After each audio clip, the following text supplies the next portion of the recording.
Who's Spencer?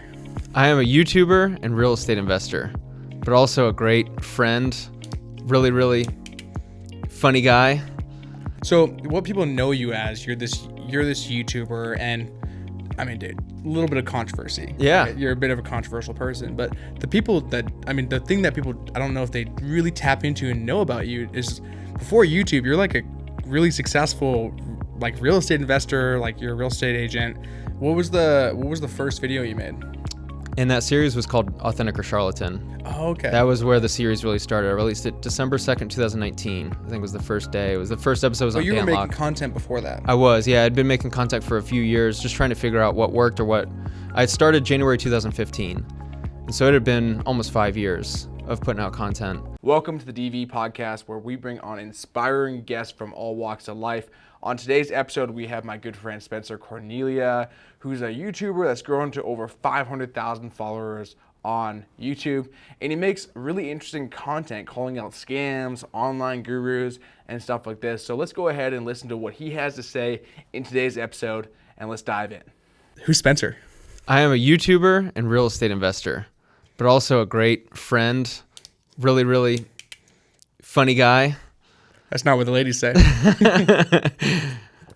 Oh, you are, dude. You are. Yeah. What's your journey, man? So, you're from, you're from Georgia. You moved out here. How the heck do you go from being in basically the Bible Belt? I don't know if Georgia technically is. It is, absolutely is. And then end up in Sin City. It was a long path. I used to work in sports, so I had a few years of trying to find my way between internships and sales jobs, which are pretty challenging in the sports world. They were 1 year in nature, so they're like short term. And I didn't really enjoy that career path, so I decided to change careers 2015. And I went from Silicon Valley down to Las Vegas to join the tech world, ironically enough. Dude, what's funny is like I've known you for a little while now, maybe a couple years. And I've got to know you better probably the last 6 months or so, which has been cool. But I learned more in doing research on you than I've known. Like, you're just like kind of like the low-key humble guy. But dude, like, you don't really talk about your life. And like, dude, you literally worked for sports companies. Mm-hmm. You like, it looked like based on like, your LinkedIn and online, it's like, that looked like the career path you wanted to go into. For sure. Sports management in college. And that's the degree I graduated with. So I went down and did an internship at Florida State University in order to complete that degree. So I was on the field during game day. If you're a college football fan, that's like a big deal. So there were 2 game days that year when Clemson came to town and Florida came to town. So that was a really cool internship. And then I did a couple other internships. Yeah, it was really interesting that way. This pivot where it's like software development. Yeah. Well, I wanted to get out of sports. It's a really challenging career to break into. The salaries are really on the low end. Because if you think about it, there's only so many sports teams in any city. So if one job isn't working out or you want to advance in your career, you probably have to move cities. It's really challenging to break through. And so I didn't see a pathway for me to continue in that industry. And I love tech. I love programming and software engineering.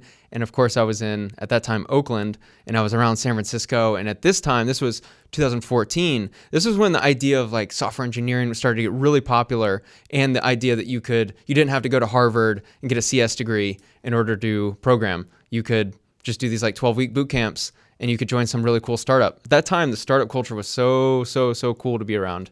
So I wanted to be a part of it. What were you actually doing? I was in sales for Oakland A's.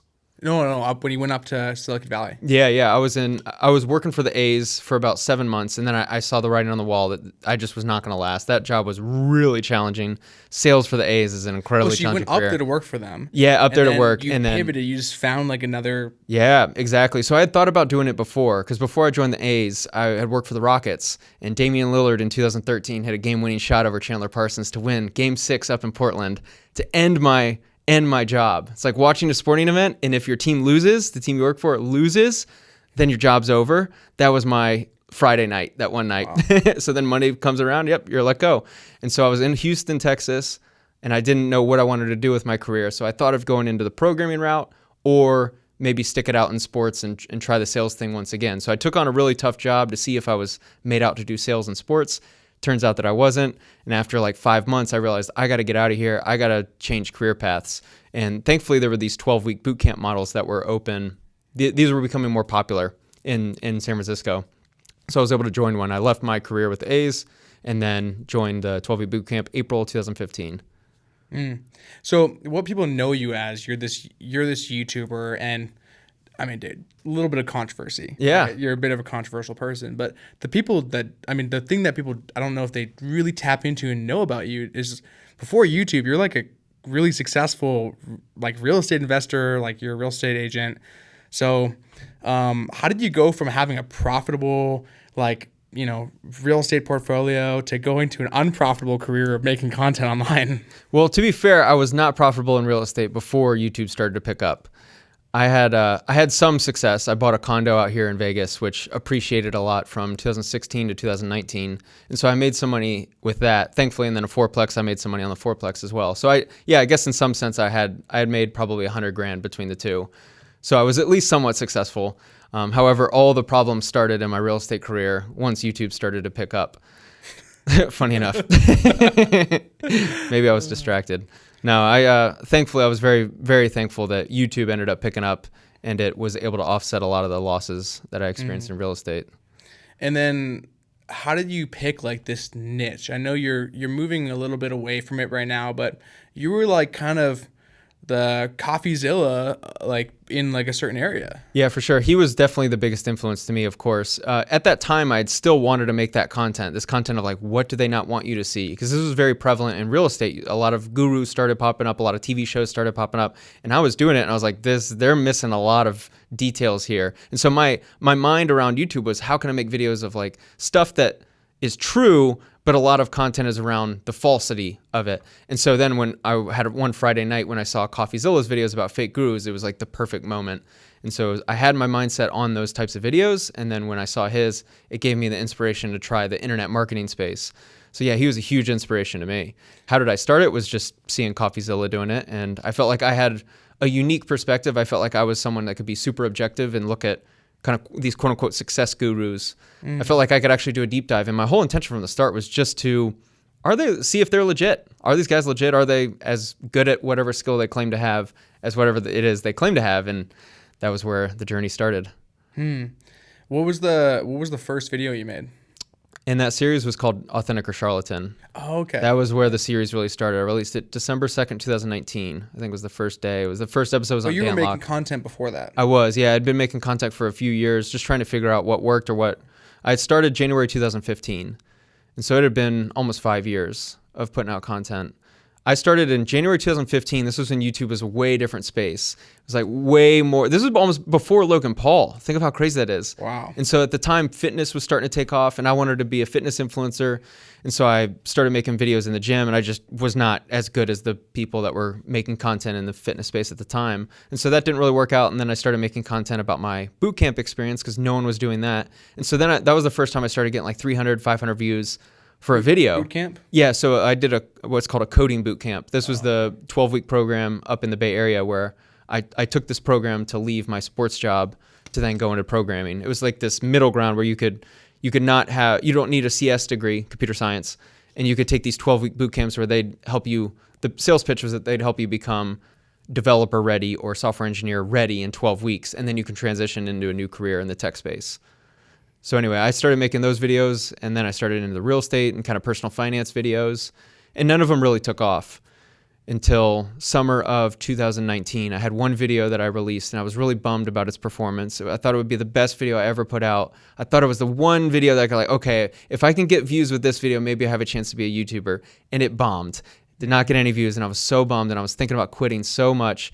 But it was a video about buying my fourplex here in town that I bought on a seller finance deal. It's called Owner Will Carry. And that video bombed. And I was so bummed. I was like, okay, I don't have what it takes to make it on YouTube. I got no chance. And then fast forward like 2 months, somehow, for some reason, it started to pick up. And it got maybe 2,000 views after a couple months. Then all of a sudden it hit 70,000 views in a month.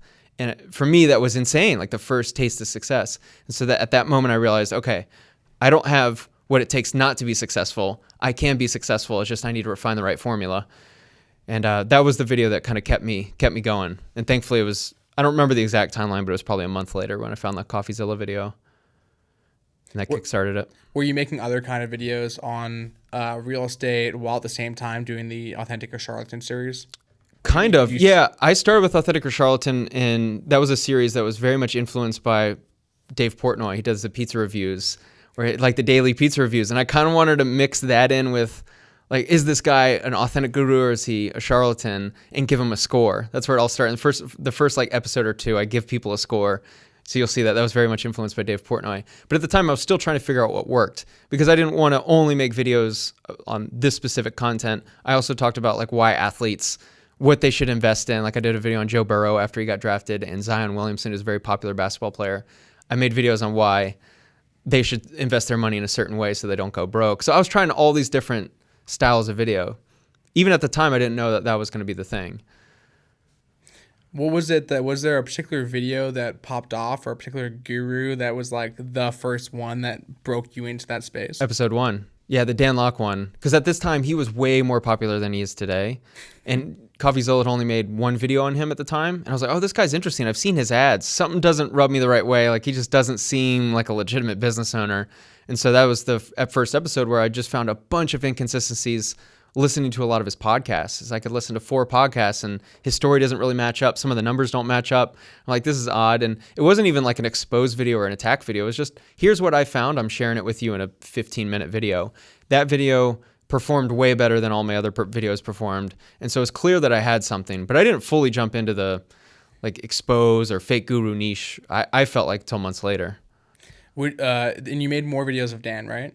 I made a couple more, yeah. Over time. Interesting guy. Wasn't he? His thing was like, he wanted people to call him like Shifu or something? Yeah, Sifu. Sifu? Apparently, I believe it's in Chinese. That means master, I think is what it is. I thought they were calling him the Sifu Bader.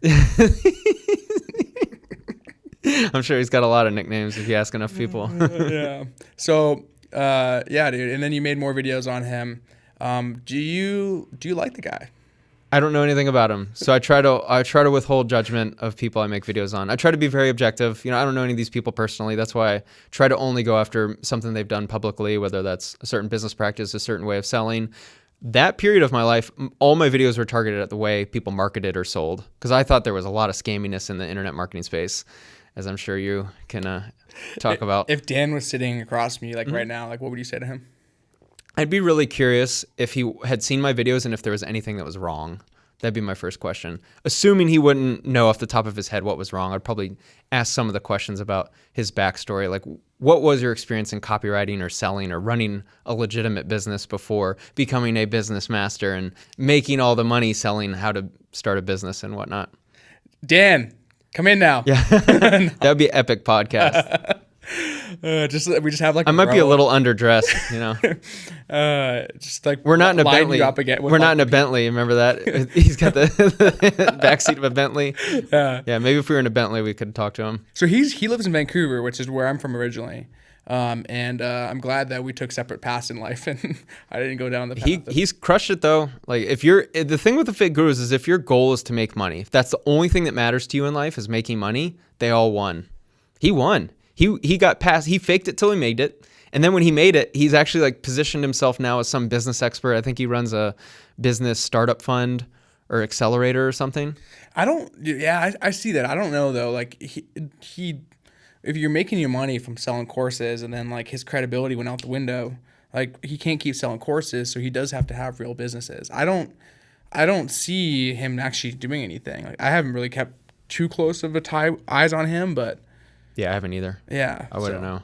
Yeah. It'd be interesting. So besides Dan, is there any other fake gurus that were like big in kind of your journey into growing your channel to be so popular? Yeah, well, the first few episodes, of course, are super important. Tai Lopez, Robert Kiyosaki, Dan Lok were super big. I think the sports bettors are where I started to like carve out my niche within that overall genre of fake gurus. Because those are the people that I felt like I had a unique skill set to kind of make videos on, and very few people were making videos on them. One thing I tried to avoid is just targeting like the easy targets like Grant Cardone, Dan Bilzerian. I never made videos about those guys and it, quote unquote expose them because I just didn't think there was any value there. And so I never really had like that pop moment where it's like I went after one guy and exposed them and it became like a massive, massive ordeal. I don't remember ever doing that. I mean, the way I see it, I never really enjoyed this concept of expose. Like, I don't want to be TMZ. I've always felt like there's an element of grossness to it, even though we still click. Like, sometimes TMZ is like, gotta know, gotta click. But I just don't like being that guy. And so I've done it when appropriate, where I felt like it was appropriate if someone was selling something like very clearly people were being damaged and people didn't know. I felt like it was kind of a moral obligation to do that. However, I always kind of wanted to be like a storyteller, and I could look at someone who's maybe public and saying all these things, but if I know something like, hey, this guy actually isn't as legitimate as he thinks, or here's something you may not know, but his real estate fund doesn't make any money. Like these things, I would rather tell those stories where it's not as much expose, it's more of just an uncovering. Interesting. Yeah, it seems like you get lumped into this kind of group of people that are, and there isn't really, it's really was Coffee, you, and now there's a few spin-off people who are kind of filling the shoes of you now that you're kind of stepped away from that. But I don't think you're that guy. You're not that guy, pal. I don't think you're the guy that's. So I think there's different ways to do this. So CoffeeZilla is an internet detective. He stuck to that ethos from the start, and I think he's nailed it. He plays that persona really, really well. He's doubled down, and that's why his path has been so successful. So if you want to be that guy, that path can work. But you got to be all in on research. Your entire life has to be not making friends or allies in this business. Like you're just this like rogue journalist that when a story comes out, you can't have any ties to anything. You're an internet detective, so all you look for is the truth, and you're willing to spend 2 weeks digging into a story to find the most granular level detail. If that's your life, I think you can win that path. My path was somewhere in the middle, where it's like I can write stories, I can be a storyteller, I can have this idea of uncovering, but at the same time, I don't have to spend weeks diving into people's lives. And then you have the new path, which is just with the worst intentions. I'm going to take someone that I know has a good reputation, and I'm just going to attack them with no journalistic integrity. And you're seeing that happen right now. Yeah, I think this was a worry of mine. This was a concern of mine. I was talking about it months ago with a few of our mutual friends, and I was saying, I think the next wave of exposed channels is going to be targeting the good guys, because all of the easy targets have already been gone after. Like if you made a video about Tai Lopez today, it doesn't get any views because no one cares. Even though he's still relevant, he's still reasonably relevant, he's still got a name. So you can't really punch the low-hanging fruit, which is kind of what we did, to be fair, because they hadn't had videos made about them. So, but after 2 years of making videos about a lot of people that are already publicly known as kind of having a lower than average reputation, for lack of a better word, you can't make videos on those people because it won't get views. So who do you target? You either have to go the journalistic route like CoffeeZilla, which is make crazy amounts of effort into research and production, which I understand when you're first starting out, you don't have those resources. So the easiest target is just the easiest path is just targeting someone who has a good reputation. You just make them look bad. That's basically the TMZ route. Like, oh, gotcha. Like, turn on the camera, gotcha. Yeah, that's caught you. So you're in a lawsuit, and yeah. And do you think that, rather, how did that affect your pivoting and kind of changing structure? I think it was incredibly important for a couple of reasons. One is that it messed with me mentally. Like my mental health has been really, really bad for a long time because of it. And so that certainly played a role. As you make videos on these like fake gurus, you're always at risk of getting sued. So when it happens, you see how damaging it is. It's certainly going to change your path or change your interests for sure. Another one is just the fact that I haven't been able to invest in my content like I had hoped. And so I've actually stayed in this niche probably longer than I could have imagined. So you want to know a funny story? I have a guy working on my logo and brand for my second channel that I'll be spinning up. And I was looking at our messages on LinkedIn. And in October of 2020, I was messaging him about the idea of starting a house hacking course because I was like, I don't want to be in this like exposed space forever. I don't really want to do fake gurus that much longer. This was October of 2020. Now, that doesn't mean I didn't enjoy what I did. Like 2021, 2022, everything's good. However, I probably would have pivoted way sooner to just different style content had I had the resources. But I'm out almost $250,000, which for me is a significant amount of money to this point for the lawsuit. And so if you picture that money being in my pocket, like I imagine I would have pivoted sooner into like different style, or I would have doubled down on YouTube and invested in the content. So yeah, it's been incredibly damaging in more ways than one. What was the story of that lawsuit? How did it even come up? I released the videos in question December 20th, and then another one December 2020, 2 videos in December 2020, and then one in February 2021. So this is a significant long time ago. This is like, as a creator, this is like a previous version of me. Mm-hmm. So it feels so weird with videos that are still harming me to this day. But yeah, there's just videos that I posted about a guy where I interviewed someone who knew the guy and was a credible source. He knew a lot about this individual. And so I interviewed him, and then he said all the things about the guy who eventually sued me. That was the first video. Yeah, the first video. Okay. Yeah. So, well, there were 2 videos where I interviewed him. And we guy. chopped it up. Yeah, we chopped it up in 2. Yeah, part 1 and part 2. And then there was a third video where I did this funny, it was like clearly a joke, this Charlatan of the Year awards, right at the end of the year 2020. And I nominated this guy for an award. And it was clearly a joke, but he, of course, included that in the lawsuit. Wow. Yeah. Dude, and what's this guy claiming?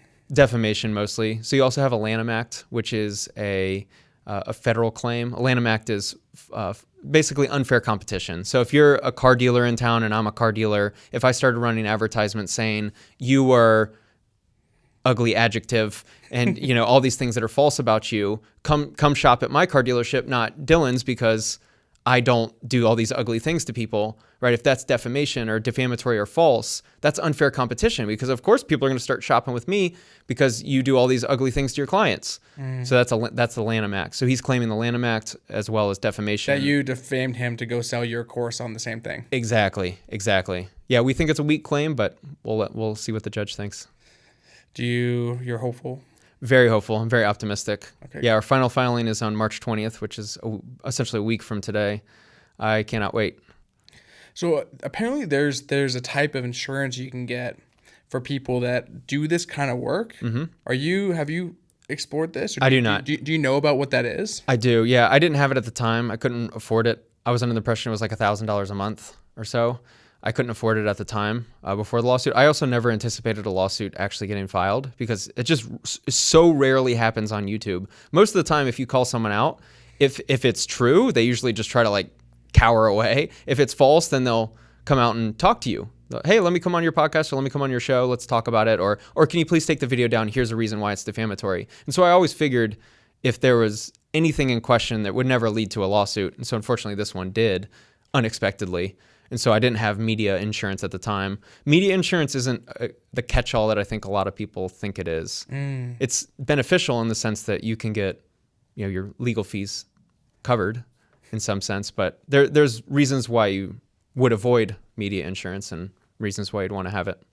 So having that wouldn't have necessarily protected you in this case? It would have protected me financially. However, what happens with insurance is they hire their own attorneys.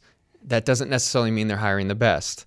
And in the legal game, sometimes hiring someone who would not be an expert in that certain field could really harm you, meaning you could end up losing or you could end up settling with unfair terms because insurance wants to settle. They'll try to settle right away.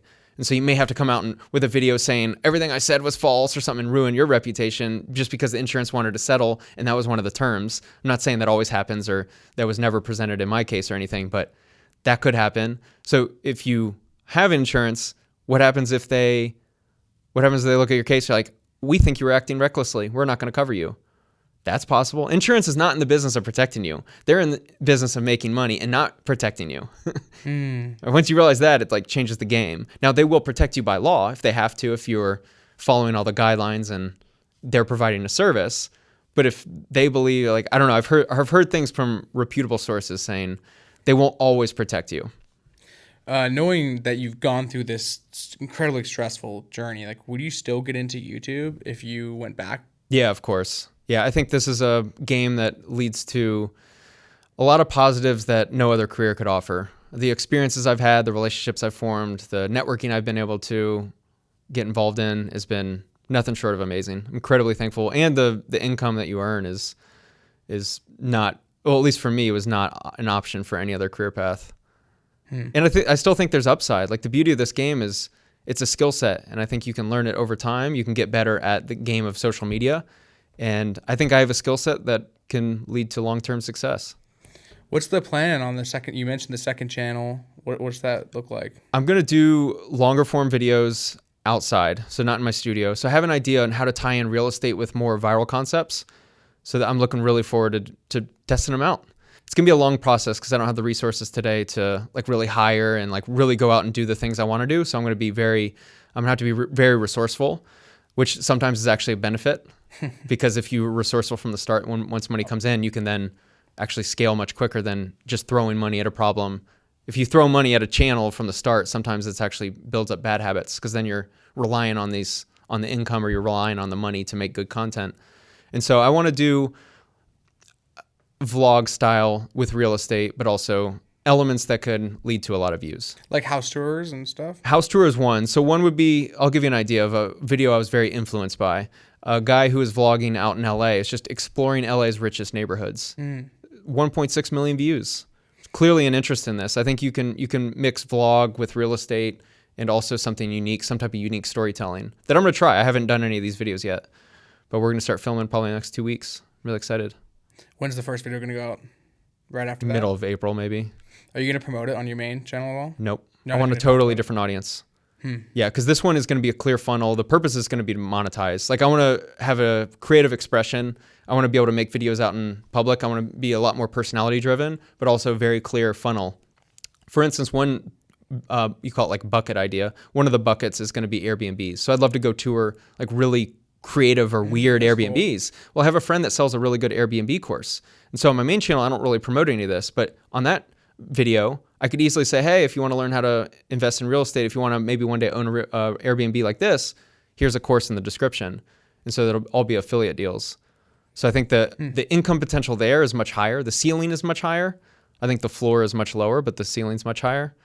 I think anything tied into real estate is one of the best monetizable niches on YouTube. And it's a passion of mine. Like I'll love making those videos. So even if the views aren't there, it'll be a way to make YouTube content that I really enjoy, that I don't have to worry about views. Yeah, interesting. And real estate is like if I would go back and restart and be like, here's like the path I'll go into. Real estate is super interesting. I believe that the industry I'm in the marketing world is incredibly valuable. It's not going to be replaced because no matter how far technology goes, like you still need human to human contact, creating vision, branding, stuff like that. But the close second would be real estate. Because I am in real estate, invested in real estate. But look at all the billionaires. What do? They're involved in real estate. So I think like you can create a vehicle to earn money, whether that's owning a marketing agency or whether that's working a job or whatever it is, and then you take that money and you then look to invest it into real estate. Yeah, there's a lot of ways to make real estate interesting that I don't think many people are doing. Most of people in real estate on YouTube are very much analytical numbers. I bought this house for $480,000. Here's how much I put down. Here's the return. Blah blah blah blah blah. But there's not that much content. Ennis Ilmeiser is actually doing this now. He's doing house tours, and he makes it really entertaining. That's reaching a larger audience. But he's still sticking to real estate, the idea of touring a property. But I think there's a middle ground that I'm going to try and touch on, which is mixing entertainment with real estate. That's the end goal. And from the start, I'm not going to be good. But the goal is to every video get a little better, such that a year from today, you look at it and go, oh, wow. Yeah, your videos are a mix of entertainment. Maybe I'll do a house tour in a really nice neighborhood. But the video isn't going to be about the house tour. The video is about maybe the neighborhood in general, or the area, or what it would actually be like to live in a house like this. Like, where do you go shopping? Where do you eat? A lot of people want to know, like, what's it like to actually live this lifestyle? So you can do a house tour, but you can also vlog about, maybe the overall lifestyle. With the aspect of selling courses, how does that affect you though? If you've been hating on courses your whole YouTube career. See, this is a great question. One of my favorites, because it is such a misconception. Because I get lumped in, going back to your earlier question, I get lumped in the CoffeeZilla path and some of these other guys who's like very anti-course. And I think a lot of the audience is anti-course. I've never been anti-course. The whole premise of my Authentic or Charlatan series was to try to expose the bad and highlight the good. And unfortunately, it led me down a clear rabbit hole of going into the exposing the bad was very, very much better on the views and vanity metrics, even though the dumb side of me, or the side of me that goes, man, I was dumb, was looking back, I could have monetized a lot better had I stuck to that ethos. Like, yeah, you're going to get fewer views if you do a positive video on some real estate guru, but if you sell a course or sell his course, then you can make way more money. And from the start, you make it very clear, like, I'm here to expose the bad and shine light on the good. I didn't do a good job at that. That's my only regret from that pathway. But I've never been anti-course. It's unfortunate that I end up targeting a lot of bad actors who happen to have a course, but I didn't make it that part clear, I think, from the start. Was there anyone who was authentic? Yeah, I actually made a video on Graham. Oh. Yeah, funny enough. Yeah, he was a real positive video. And then actually most of those videos were not like critical. They were mostly just documentary style. Here's what this guy's not telling you. And I kind of fill in the gap. So every marketer, for the most part, they're obviously incentivized to not speak about maybe a bankruptcy that they had, or maybe they present themselves as amazing at sales, but they don't really have the experience. So I'm not out here exposing the guy saying he's a scumbag. My whole purpose was just, hey, he's not telling you this. If I were to buy his products, I would be a little hesitant because he didn't talk about his past, or he didn't mention this, or I don't like the way he sells this product because, you know, when they do this, this is kind of manipulative. That's where a lot of those videos were. And so, yeah, like Graham was one of them, but there wasn't really a clear delineation between this guy's a scammer versus this guy's good. On the internet, the thing that feeds everything is negativity.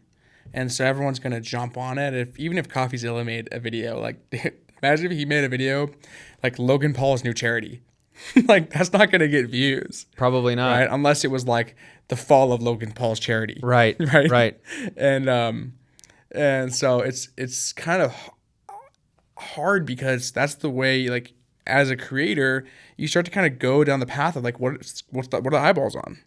Not like where's the truth at, or what's like the greatest good. YouTube does not reward good journalism, because what is good journalism? You need to spend time talking to all the sources or talking to all the actors or the characters in this story. You probably need to make it somewhat interesting, right? Because YouTube, you can't just sit in front of a camera and like, here's what I found in my story. No one's going to listen to it for 10 minutes. This guy is innocent. This guy's innocent. Like, no, that's not interesting. So you got to be able to tell a compelling story. You got to add in graphics and all this stuff. And you've got to put out a lot of content. If you're only releasing 2 videos a month, they better be bangers, because you need to be getting 1 million, 2 million, 3 million views a month just to be able to afford the help, the assistant, the editor, or the film guy if you're going to go out and actually do, you know, journalism out in public. So if you think about all the costs that go into actually being a journalist, you need to get crazy views, or you figure out other ways to monetize through sponsors or selling something. And then that's when it becomes challenging, because if you're in this like exposed space, it's actually very hard to sell stuff, because I never really felt right.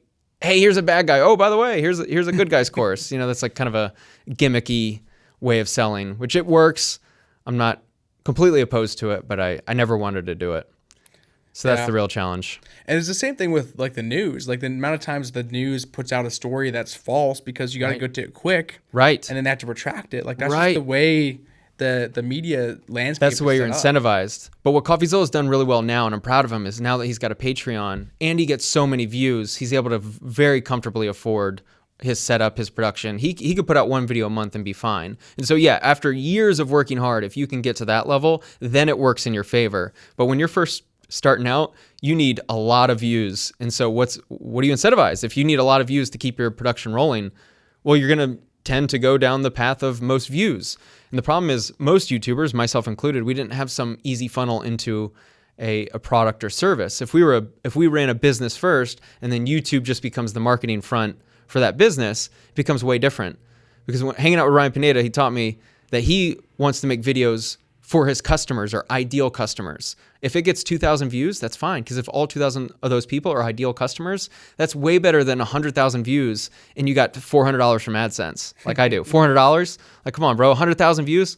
If you got 100,000 views and just said, hey, I've got this awesome agency, if you guys are interested at all, and assuming they would be because the video is about agency or about running a business or something, right? You're telling me out of 100,000 views, you could probably get 2,000 buying customers. I mean, what was a customer worth to you? Probably a lot more than freaking $500. Yeah, collectively, even if you had 200 people out of 100,000, that's a pretty low conversion rate. But if you're getting $1,000 product or service being offered to these people, 200 people at $1,000 service, that's $200,000 versus $400 in AdSense.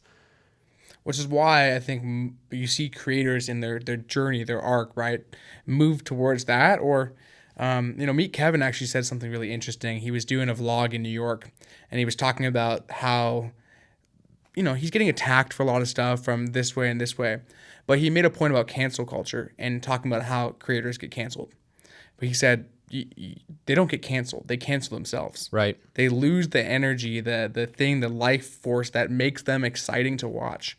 And Meet Kevin, no matter what he's gone through, he hasn't lost that. Right. He's still this character that's hilarious to watch. And he still offers value, right? That at the end of the day, that's what matters, because whoever's still following him, however many people that watch him every day, right? Those people get something out of his videos. I agree with that statement, though. But we see creators fall off all the time. Oh, yeah. The problem is I think you need to pivot after some type of quote-unquote scandal. And I use scandal in quotes because it's not a real scandal. Like, there's so many small scandals that become big deals because something happens and then people are obviously incentivized to make videos about that. So then it becomes this whole ecosystem of like 10 people making videos, making you out to be the bad guy. They're all incentivized for you to be the bad guy. None of them are reaching out to you for comment. And so then all of a sudden you look like the bad guy. I think historically speaking, that generally is a sign that you should pivot, something new. Because in content, you're an entertainer. And so you need to pivot over time anyway, because your stuff will naturally get stale. Kevin hasn't, though, or has he? Has numerous times. Oh, yeah. Think about it. He was first a real estate investor, only real estate, clearly with a funnel into his brokerage. Then he pivots into, well, his hard pivots were then when Rona hit. He then became Rona updates. Remember that? He was doing like whatever that program was, the updates, the PPP or whatever, every single day. So then he does that, and then he hard pivots into stock and economy, and now he's hard pivoting. And even so, pivot could also mean frequency of uploads. You could go from one video a week I think he used to do maybe 2 videos a week that were a little higher production, more effort for the real estate stuff. Sometimes pivot just means maybe going massively on the upload schedule. You jump to 1 a day instead of 2 a week. But you're always needing to pivot, always, every 6 months probably. Interesting. For someone that's wanting to become a YouTuber, it's like the sexy thing to do now. It's like I feel like every kid, world. They want to be a YouTuber. How could someone become one? I think there's numerous ways. Obviously, the easiest path, I think, is if you already have a business, then you can just treat YouTube like the funnel to your business. And if your business makes you money, then YouTube can just be like a fun side project, or it could be marketing for your business. Because realistically, like now the barrier is getting super high to start. If you're going to start on YouTube, like you need to at least have money for a pretty decent camera. I know people say iPhone, I'm not buying it. You need pretty good audio, pretty good setup. Like if you're starting a podcast in 2023, but you need to have something unique. At the end of the day, you have to have something unique. No matter if you start with a crappy camera, a legitimate camera, if you have a unique skill set, a unique way of telling a story, or you found a niche within a niche and no one's talked about that subject yet, you can make it. So that's what I'm going through right now is as I start the second channel, like I could go do house tours, for instance. I could hire someone, go do a house tour. That's already been done. You're going to get some views, but you're not going to explode. How can you find a niche that hasn't been tapped into yet? That's the real question. And if you're going to start, that's the quickest way to success. Or you could go the path that I did, which is 5 years of just kind of stumbling around and trying to find what works. The problem, like the thing I think about is like in business, it's not about reinventing the wheel, because every time you do that, you're risking everything. I believe that the best way to ensure success, find something that's already working and then just like enhance it and make it your own. There you go. But with that, it's like if you're trying to carve out a new niche, wouldn't you then possibly end up in something that you put all this time and energy and it's a niche with no eyeballs? Absolutely. I think there's a big difference between content and business. Business, there's always going to be customers, especially like if you're selling a product or service. I think there will always be customers. Maybe start local, maybe go national. I don't know. That's not my area of expertise. But it does feel like there's going to be a chance to make you, like there's the same barber exists in every single city, but there's like plenty of barbers that they're doing the same exact thing, but they can still make a name for themselves locally. Whereas content on YouTube, I think it is so competitive that I think you have to stand out. No, when I say stand out, you can get views. You can get on YouTube and get 100 views a video if you want to. Maybe that's your form of success. But if you want to get to the 100,000 subscriber mark, 500,000, for me on my path to 500 and a million, I think you have to find a certain niche, a certain genre, a certain topic, certain piece of content that people aren't currently making that they want to watch. That is a real challenge, and that's why this game is so tough but so rewarding. What do you think about AI? I don't really have much opinion on it. Are you scared that it could take over? No, not at all. I think what AI will do is it's gonna wipe out a lot of the low level content, and that being like, here's the 3 ways to buy a house. You can Google that realistically, right?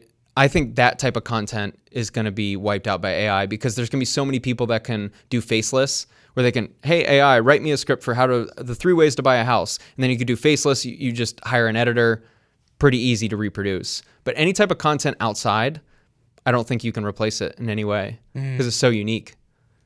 Interesting. And so I think the barrier to entry is just going to keep getting higher and higher and higher. Like right now, podcasts, barrier to entry is pretty high. You need camera setup, you need multiple cameras, you need a beautiful studio, you need lighting, you need expertise on how to set this all up to make it look pretty decent. You need Cody. Exactly. Yeah. So if you think about the barrier, just in the past 3 or 4 years, the barrier for podcasting is raised. Well, I think that's happening across all content. And so I think the studio setup, like the bedroom studio, kind of the prototypical like YouTuber in his house setup where people know you're in your house studio making like simple videos, I think that is going to be replaced, not necessarily replaced, but there's going to be so much competition where I think let's say if your pursuit is 25,000 views a video, I think in order to attain that, I think it just gets harder and harder with each passing, like every 6 to 12 months, I think it gets a level harder. What do you think that next model is? For YouTube, for what works? Yeah, dude, like for me, for example, if I was to go make content that you perceive would be the next wave, what do I have to do to make that happen? I think it has to be outside. I think that's the starting point. Like it has to be so unique that it's so difficult to replace. And this is involving any type of method that involves certain elements that are hard to reproduce. So maybe just by going and interviewing people outside, like random strangers, that alone is hard because how many people can actually get up the courage to go talk to people and make it relevant to some topic? That alone is difficult. How about a challenge where you actually try to, hey, I want to go make $1,000 today. Right? That type of content will always be incredibly hard because the barrier for the average person to be able to go do that is going to be, it's so high. I don't think that'll ever get replaced by AI or anything. I think there will always be a place for that type of content. Interesting. Yeah, because AI can't unless it's a whole, production that's created, but we're still a long ways out from that. Yeah, I also think digital artwork. So what CoffeeZilla did early, it was change over to digital space. Like it feels, you kind of know he's in his house, but there's a different feeling to it. Like you feel like you're in a world. I think a lot of YouTubers are going to start creating this world and they're going to look at their channels more macro level. I've talked to 2 different YouTubers about this that are big, and they've talked about the idea of creating a world. Like when you watch my video, I want you to, enjoy the video, but then when you look back 6 months, you can see I'm creating like a world.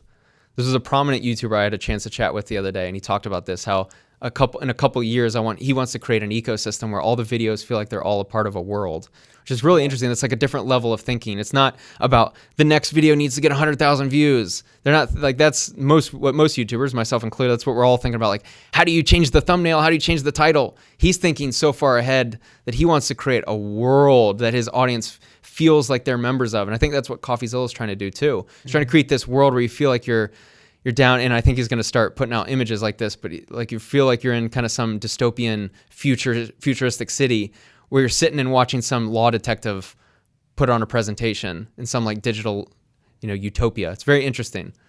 Do you think CoffeeZilla should adopt Scott Schaefer? Even Scott, he's got like that studio backdrop. Yeah. It's worked for him for a little bit. I think that style or that strategy can only work for so long. I think Coffee could have like a little bunch of mini coffees. Right? Yeah, maybe. He turns into the OnlyFans model, the OnlyFans management or the record label management where you have like, you sign people and you take 50% cut. You give them a marketing budget. Yeah, I was thinking like along the lines of like what FaZe Clan did, right? They had a couple like the main guys, and then FaZilla. They get a house. He's got the coffee house. Yeah, you get like Coffee Spencer, people. Coffee Eric. Yeah, exactly. Yeah, Coffee Johnny. Yeah. That's funny. Well, cool, man. So on the personal side of Spencer, like, dude, do you have like life systems and routines or things you'd like to do just on the personal side away from YouTube and business? Everything is surrounding YouTube. Unfortunately, when you have a major black cloud, I don't really have any bandwidth for anything else because I've unfortunately been spending more than I've made recently. Mm-hmm. And so I have to like increase my income, which I guess you could argue maybe in some ways is good. Long term, maybe it'll help me out get into the different income levels. But I haven't really had a chance to really focus on like my personal life at all. I have the last couple days, I have done no carbs, like truly zero carbs, like only meat. And it's been really interesting seeing how I feel like how much more focused I am and how much more I've been able to work, how much more efficient I've been. So that's been really interesting. I feel like I hear that anytime someone switches diet. Yeah. I was eating all meat and now I'm going to just everything. It's like no matter what it is, I think it's the attention on it's wherever you put the attention on. It's like for sure. Maybe put my attention on the health or like some new diet. I agree. Maybe optimizing things better. Yeah. I think this one, the sugar from carbs and everything is probably I think that affects people's minds. And so I am someone who eats quite a bit of carbs. And so I think that certainly helps. I just felt like my brain was getting cloudy. I wasn't as focused as I was. So, dude, what's Spencer in 3 years look like? My goal for that would be 2025. I've had a goal at the age of 35, which would be that year. I buy a house in McDonald Highlands. I house hack it, of course, because I got to like, who's this guy? He's got like 8 people living in the house. Well, but then it'd be super sick if I could have like a YouTuber or a clout house or some type of setup where I have maybe like a podcast studio in the house. Zilla house. Spencer Zilla. Coffee Spencer. No, that would be sick. So my plan was to have a house in McDonald Highlands. I already have a Tesla, so that was one. And then an exotic. I'd love to have an exotic. I really like to have like a Brazilian girl. Or I need to specify. Girl. Well, yeah, I didn't think about that, but yeah, that would be nice. An exotic in the driveway, a Lamborghini or nice. a Ferrari or something. Those would be super sick to have. But besides the material things, I'd love to have some type of setup where I am making YouTube videos in a niche or in a certain content style that I love. That's the path. Like to me, I'm the only people I'm jealous of are the people that can make like content that they love and make a killer career out of it. I got 2 last questions for you. One, do you have a favorite quote of some kind? Yes, I do. It's escaping me right now. Oh, no. Sorry, I was thinking of 2, and I was like, what's the other one? Seek first to understand, then to be understood. That's my favorite quote. What's your other favorite one? I think it was Henry Ford. I think people attribute it to Henry Ford, but I don't know for sure. But it is, those who think they are right, or those who think they are right, those who think they are wrong are the same. I can't remember. I'm butchering the quote. Whether you think you can or think you can't, you're right. There you go. So, dude, I saw that on your YouTube channel. I thought it was crazy. So that is my favorite quote. Oh, right on. I actually have it engraved in my suit jackets. Oh, nice. So I wanted to show you here. That's so funny. Whether you think you can, think you can't, you're all right. Yeah, that's exactly it. Yeah, I love that quote because I think it's a good ethos to have in life. And really, it's like, the belief one has in themselves. Like I believe, humans were creators in essence. And so we can have whatever we want once we kind of map out the path to it. But if you are listening to this right now and are like, that's bullshit, that's some woo-woo shit, then you're not there yet. And so you do have to get to the point where you believe that you can create. Like, I didn't think I'd have 100 employees and have, a couple companies and stuff before I hit 30. But then I shifted to believe I could and then created it. So I think the mindset from that is, it's not the mindset itself. Like if you just told someone, start telling yourself that, it's not going to do anything. Right. It's the fact that once you really believe it, your mind starts opening up. And I'll give you an example of why I think this is true. When I was back in December 2022, when I wasn't sure of when the lawsuit was coming to an end, like when this chapter, I didn't know if I'd financially make it to the end. I didn't know when it was over. It just kept going and going and going. Every month you get this crazy bill. My channel started to really take a hit in views and income, and I didn't have sponsors. And it was like a true nightmare scenario where all my income sources seemed to dry up. My mind was so conservative and constrictive. Like every dollar that came in, I had to conserve it because I have to pay down my legal bill. Well, fast forward to February when I was told very conclusively, here's the final date. I knew that financially I could make it to the end. It's not a coincidence that my mind immediately opened up. Instead of going every single video, I've got to get a certain amount of views. I got to do this many sponsors to pay my bills. All of a sudden I started thinking, I could create a house hacking course, which I'm in the process of now. I can start a second channel. I've got a website built out. I have a new show being added on my main channel. All these things, because my mind started expanding, because this major hurdle, this major constrictive presence in my mind all of a sudden went away. Not completely vanished, but it mostly went away because I finally had the finish line. And so I think that's a good example of once you convince yourself, well, for me, I kind of had to convince myself, but once your mind opens up to think anything's possible or to have that bandwidth available, I think you will then be able to pursue the path of your next level. Dude, I love it. So I got this thing here where this book is the book of questions, and the last guest left you a question. All right. Didn't know who you'd be. Didn't know. Yeah. I don't even know what the question is, but oh, great. I'll read it to you. You'll answer it. I love random you'll questions. leave one for the next person. Yep, I can do it. This will be fun. Do you want me to read it? Just in case you can't read it. So, from 1 to 10, how attractive is Dylan? No, I'm just joking. If someone bought your business tomorrow, what's the first thing that they would change?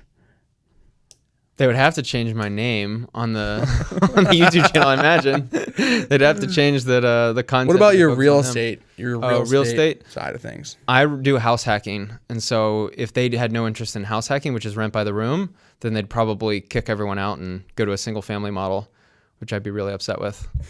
What would the thing be that looking in, someone basically would change from the aspect of like, this probably needs to be done to make it better? Done to make better. That's a good question. That's a really good question. Okay, I understand the essence. I think having a management setup for the house hacking would be a lot better. So you can remove the operator or remove the owner. That would probably be the first thing. I think with the content, they would probably look to hire editors and a whole team around the content and try to build that up. It would certainly take an investment, but that's probably the follow-up question they had was, why haven't you made that change? I'm guessing money. Yeah, money. Good old lawsuits. My lawyer's taking all my money. Well. But to end this on a positive note, I think that is where I'm heading. Like for sure, I'm investing in all my content. I'm investing money I don't have essentially to really kickstart all of this. So I'm taking some risk. I have one of my tenants right now. He works like as DoorDash driver, but he kind of moved here because he wants to get into real estate, and I figured he'd be good for filming because I need like someone cheap to film. And so I have a film guy for my second channel, which will allow me to go out into the real world and do videos outside of my house. So like I'm kind of investing in him. He's not an expert. He's not good with camera work necessarily, and it's money I would much rather have rent, but I'm getting camera work done for rent. And so I'm kind of investing in him. I'm investing in a show. I'm investing in starting up a course. So all the above. So yeah, I'm kind of already doing it. It's just not quite as professional as others. Well, cool, man. This has been a good conversation. Thanks for coming on. Yeah, thanks for having me. If people want to follow you more or connect with you, what's the best way to do it? Spencer Cornelia on YouTube and Spencer Cornelia 1 on Instagram. However, my account is deactivated at the moment. Really? I was getting bot attacked. Oh. Yeah, someone was coming after me. Oh, I'll tell him to stop. Yeah, please do. And then we find out who did it and sue him for extortion because they were extorting me. Anything else? I don't know. My life is just interesting, I guess. We could go on and on. No, nothing else. Thanks, dude. Good. Thanks for coming. Cool.